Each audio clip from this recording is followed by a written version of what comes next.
Hey guys, it's asmrbebexo. I hope you've all been doing okay.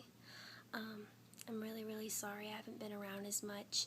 My life is just so busy with school, and I know I keep promising you guys that I'm going to make videos more often, but unfortunately I'm not going to be able to make them as often as I would like, so I'm going to stop promising you guys that I will. I'll probably get out about 1 to 2 videos a month. That's just all I can do right now, and I really hope that you guys understand. But in the meantime, I am going to try to film when I can. So today, I am going to film my second video in my children's book reading series. I know I haven't done one of those in a while, and I've been getting lots and lots of requests to do another one, and I've been getting lots and lots of requests to do specific books. So I do have two that were requested that I'm going to read today. I'm going to change up the way I'm doing this video a little bit. Last time I whispered my first video, and I was panning in and out doing close-ups, and then I softly spoke and read the other book. Sorry, I just stuttered that so bad. This time I'm going to softly spoken read the first book and then whisper read the second book. That way the volume in the video is progressively getting lower for better relaxation. And for the soft-spoken video, I'm just going to stay at this distance away from the camera, and when I whisper, I'm going to do it really close up, like this. I know lots of people like the close-up whisper, so I'm going to do that. So I really hope you guys enjoy this video. Make sure if you have a book that you would like me to read to leave it in the comments below, because I have lots and lots of books. So if you request it, I probably have it, and I will try to get around to doing it. So I hope you guys enjoy this video. The first book that I have that I'm going to softly spoken read is The Little Engine That Could. And I love this story. This was one of my favorites as a child. And then I'm going to whisper read Alice in Wonderland. I had so many requests for this one, so I can't ignore that request. Okay, so let's start off with The Little Engine That Could by Waddy Piper.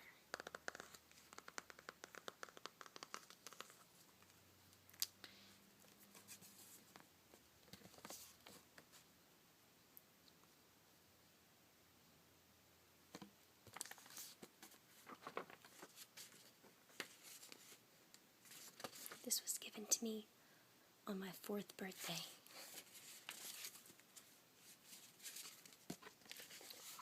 So, The Little Engine That Could. I love looking at the pictures. Chug, chug, chug. Puff, puff, puff. Ding dong, ding dong. The little train rumbled over the tracks. She was a happy little train.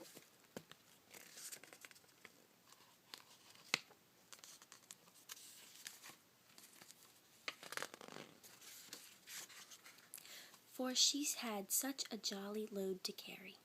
Her cars were filled full of good things for boys and girls. There were toy animals, giraffes with long necks, teddy bears with almost no necks at all, and even a baby elephant. Then there were dolls.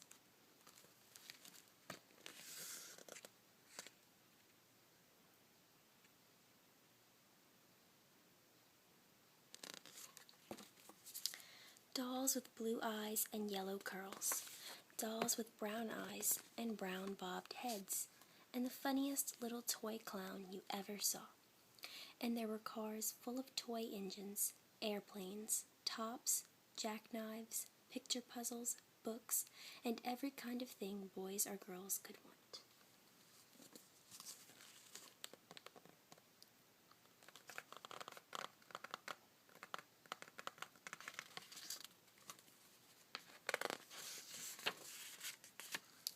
But that was not all. Some of the cars were filled with all sorts of good things for boys and girls to eat. Big golden oranges, red-cheeked apples, bottles of creamy milk for their breakfast, fresh spinach for their dinners, peppermint drops, and lollipops for after-meal treats.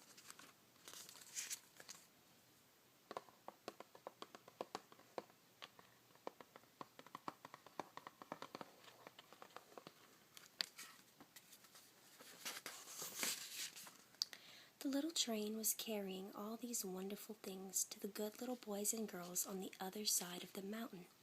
She puffed along merrily. Then, all of a sudden, she stopped with a jerk. She simply could not go another inch. She tried and she tried, but her wheels would not turn.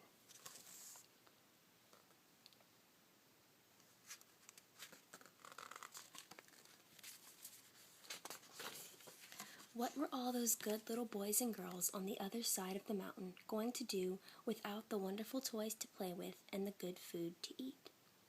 "Here comes a shiny new engine," said the funny little clown, who jumped out of the train.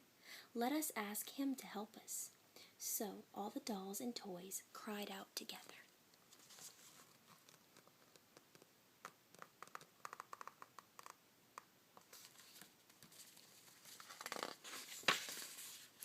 "Please, shiny new engine, won't you please pull our train over the mountain? Our engine has broken down, and the boys and girls on the other side won't have any toys to play with or good food to eat unless you help us."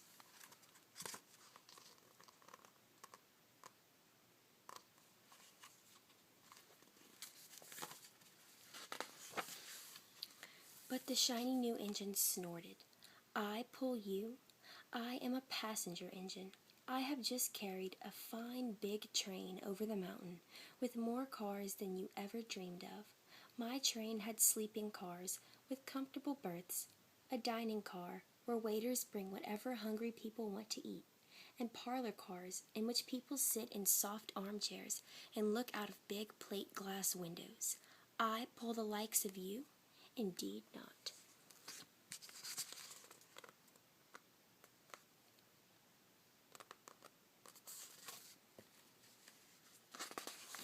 And off he steamed to the roundhouse, where engines live when they are not busy. How sad the little train and all the dolls and toys felt.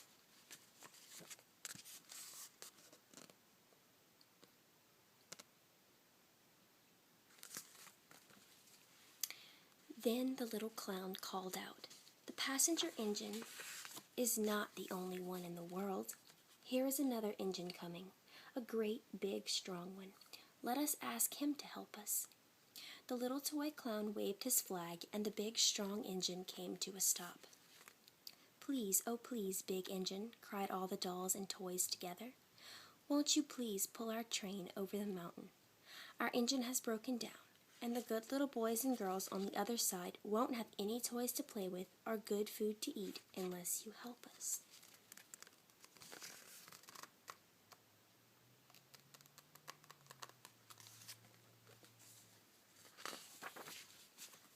But the big, strong engine bellowed, "I am a freight engine. I have just pulled a big train loaded with big machines over the mountain. These machines print books and newspapers for grown-ups to read. I am a very important engine indeed. I won't pull the likes of you."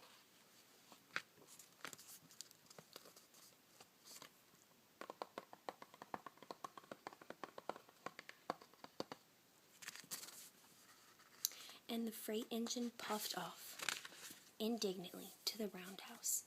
The little train and all the dolls and toys were very sad. "Cheer up," cried the little toy clown. "The freight engine is not the only one in the world. Here comes another.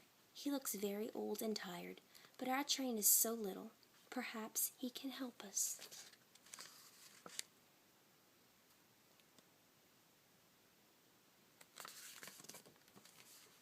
So the little toy clown waved his flag, and the dingy, rusty old engine stopped.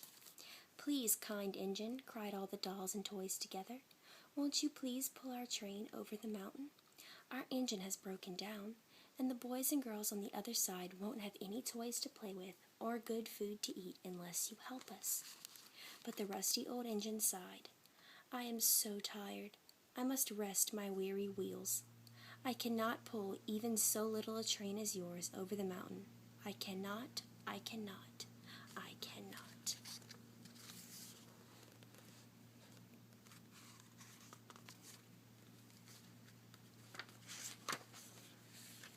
And off he rumbled to the roundhouse, chugging, "I cannot, I cannot, I cannot." Then indeed the little train was very, very sad, and the dolls and toys were ready to cry.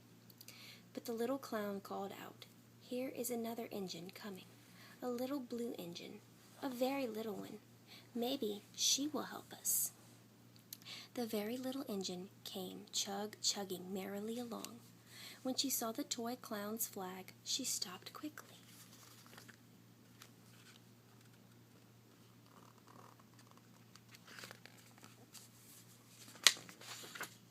"What is the matter, my friends?" she asked kindly. "Oh, little blue engine," cried the dolls and toys, "will you pull us over the mountain? Our engine has broken down, and the good boys and girls on the other side won't have any toys to play with or good food to eat unless you help us. Please, please help us."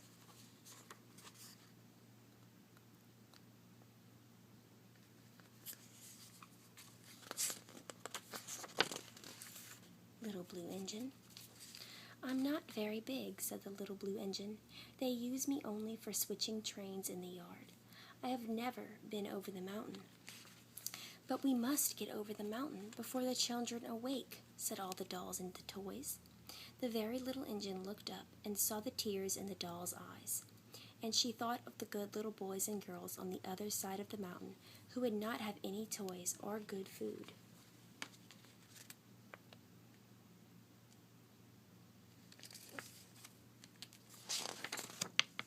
unless she helped. Then she said, "I think I can. I think I can. I think I can." And she hitched herself to the little train. She tugged and pulled and pulled and tugged, and slowly, slowly, slowly, they started off. The toy clown jumped aboard, and all the dolls and the toy animals began to smile and cheer.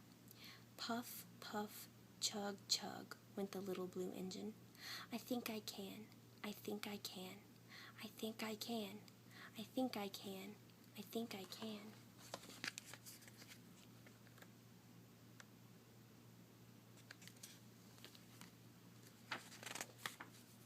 "I think I can. I think I can. I think I can. I think I can." Up, up, up, faster and faster and faster and faster the little engine climbed, until at last they reached the top of the mountain. Down in the valley lay the city. "Hooray, hooray," cried the funny little clown and all the dolls and toys. "The good little boys and girls in the city will be happy because you helped us, kind little blue engine."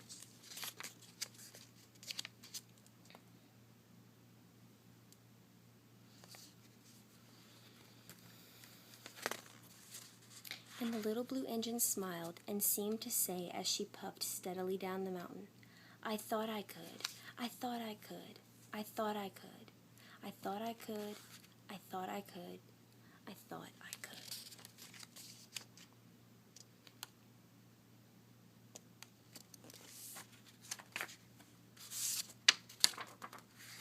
The end.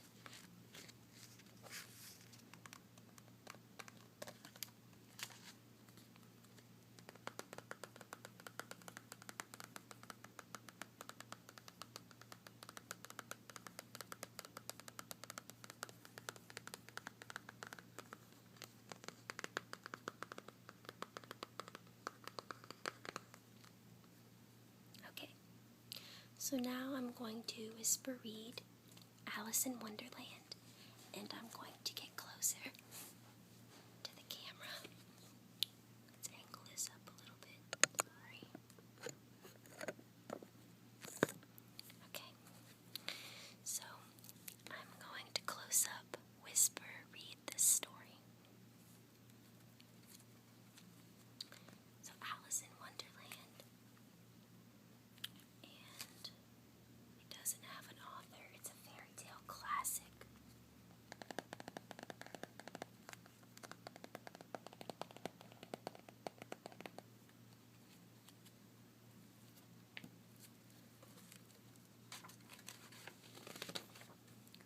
Retold by Dondi.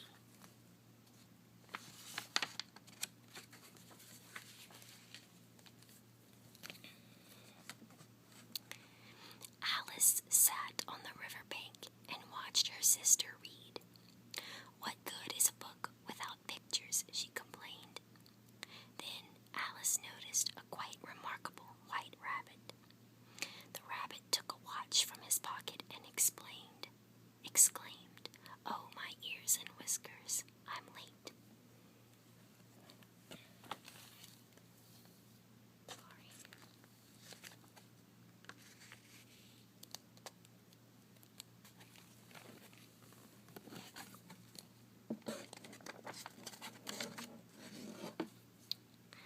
Alice ran after the curious rabbit.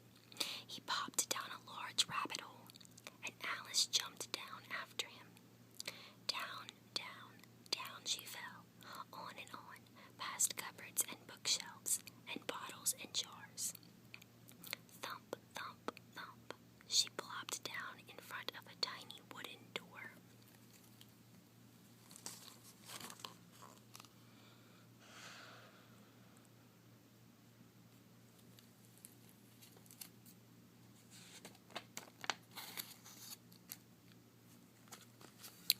"However shall I get in?" asked Alice.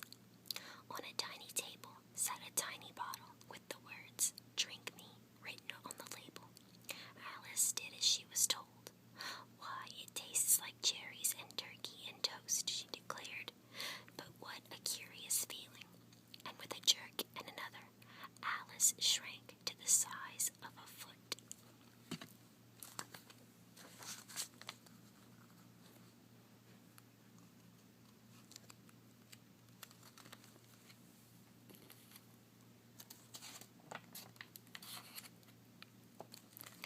"At least now I can fit through that door," said Alice, walking through, curiouser and curiouser.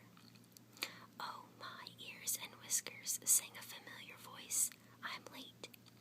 It's the White Rabbit. Wait for me," Alice cried, and she ran to catch up with him.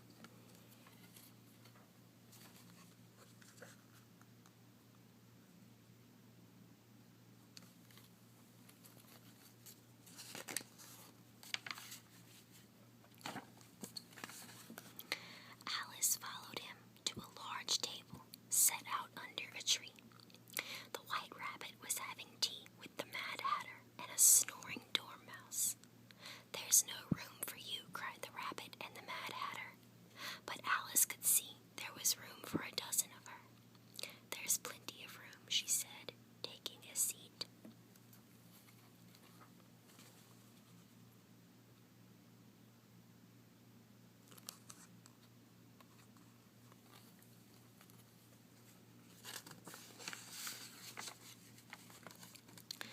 What an unforgettable tea party! The Mad Hatter and the White Rabbit told riddles which made no sense to Alice. Then the Mad Hatter spilled his teacup and demanded Alice's clean cup. Poor Alice never did get her tea. "This is too much," said Alice, and she left.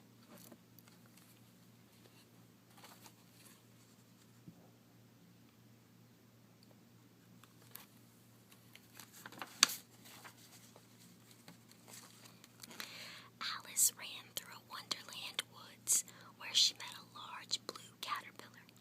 He gave her a magic mushroom. "One side will make you grow taller," he explained. "The other will make you smaller." Roaming still farther, Alice met the Cheshire Cat on a bough of a tree. "Would you tell me which way to walk?" she asked, but the cat just grinned, then disappeared.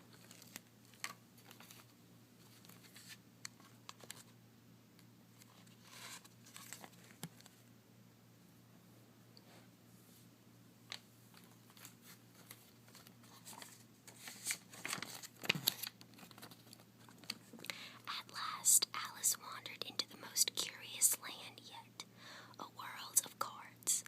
The Queen of Hearts was arguing with two of her card soldiers.